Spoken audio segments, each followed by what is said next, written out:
छोटा सा गांव था। वहां पर एक आदमी पहाड़ पर पत्थर तोड़ने का काम करता था। उसको अपनी जिंदगी से कोई गिला शिकवा नहीं था। पूरा दिन वो काम करता, मेहनत करता, दिन के एंड में जो थोड़ा बहुत पैसा मिलता वो जा करके अपने परिवार के साथ में थोड़ा सा टाइम स्पेंड करता और चैन से सो जाता। तो एक दिन रोज की तरह वो अपना काम खत्म करके अपने घर की तरफ जा रहा था। तो रास्ते में चलते चलते उसके मन में ख्याल आया कि ये भी कोई जिंदगी है कि सुबह से शाम तक मैं पत्थर तोड़ने का काम करता हूं और एंड में मेरे को थोड़े से पैसे मिलते हैं जिसमें मुश्किल से मेरा और मेरे परिवार का गुजारा हो पाता है। काश कुछ ऐसा हो जाए कि कहीं से मुझे कोई ऐसी शक्ति मिल जाए कि जो भी मैं चाहता हूं वो सच हो जाए। वो अपने घर पर गया, उसने खाना खाया, लेकिन उसका ध्यान खाने की तरफ नहीं था। उसके दिमाग में यही ख्याल चल रहा था। उसके बाद में वो यही सोचते सोचते सो गया।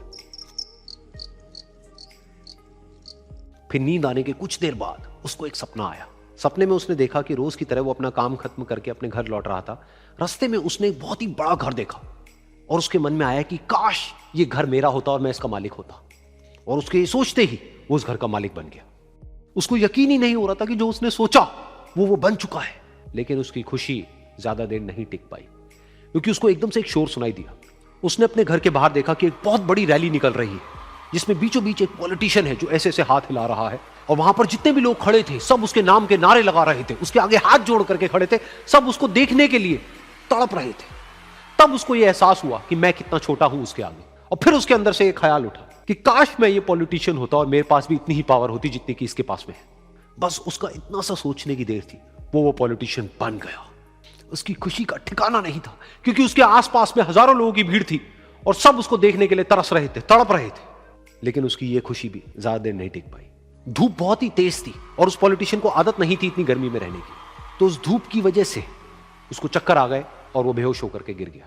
फिर उसको एहसास हुआ कि ये पॉलिटिशियन सबसे ताकतवर नहीं है, ये जो सूरज है ये सबसे ताकतवर है।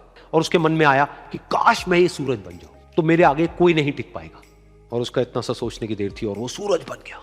और वो खुशी से पागल हो गया, क्योंकि पूरी दुनिया को वो ही रोशन कर रहा था और पूरी दुनिया में ऐसा कोई नहीं था जो कि उसकी रोशनी को रोक सके। लेकिन उसकी ये खुशी भी ज्यादा देर टिक नहीं पाई, क्योंकि कुछ ही देर बाद आसमान में कुछ काले बादल आए जिन्होंने कि उस सूरज की रोशनी को रोक दिया।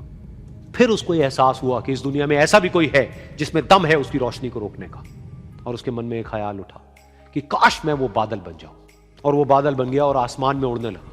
उसको ऐसा लगा कि मैं आसमान में उड़ रहा हूं और अब मैं जहां चाहे वहां जा सकता हूं। लेकिन कुछ देर बाद वहां पर एक बहुत तेज हवा का झोंका आया जो कि उन बादलों को उड़ा करके ले गया। और फिर उसे ये समझ आया कि ये जो बादल हैं वो सूरज की रोशनी को तो रोक सकते हैं लेकिन हवा को नहीं रोक सकते। ये हवा उनको बहा करके ले जाती है। फिर उसके मन में आया कि काश मैं ये हवा बन जाऊं। और वो हवा बन गया। हवा बनने के बाद में उसको अपने अंदर एक अलग ही ऊर्जा का अनुभव हुआ।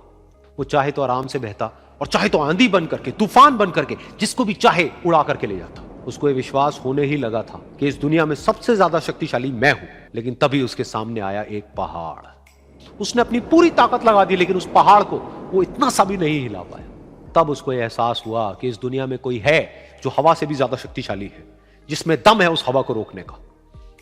फिर उसके मन में आया कि काश मैं ये पहाड़ होता। और वो पहाड़ बन गया।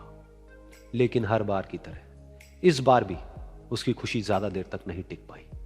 उसको एक जानी पहचानी सी आवाज सुनाई दी और साथ ही साथ उसको दर्द होने लगा, जैसे कि कोई है जो उसको तोड़ रहा है, उसको मार रहा है। तो दर्द से वो चीखने लगा और उसके मन में आया कि काश मैं वो बन जाऊं क्योंकि इस पहाड़ को तोड़ने का दम रखता है। लेकिन इस बार उसकी एक ख्वाहिश पूरी नहीं हुई। वो रोने लगा, चीखने लगा, चिल्लाने लगा। उसने अपनी पूरी जान लगा दी लेकिन इस बार वो नहीं बन पाया। उसका दर्द बढ़ता ही चला जा रहा था और दर्द की वजह से एकदम से उसकी नींद खुली और सामने शीशा था। उसने शीशे में देखा और उसको समझ आया कि सपने में मैं वो क्यों नहीं बन पा रहा था जो मैं बनना चाहता था, क्योंकि असलियत में मैं वो ही हूं।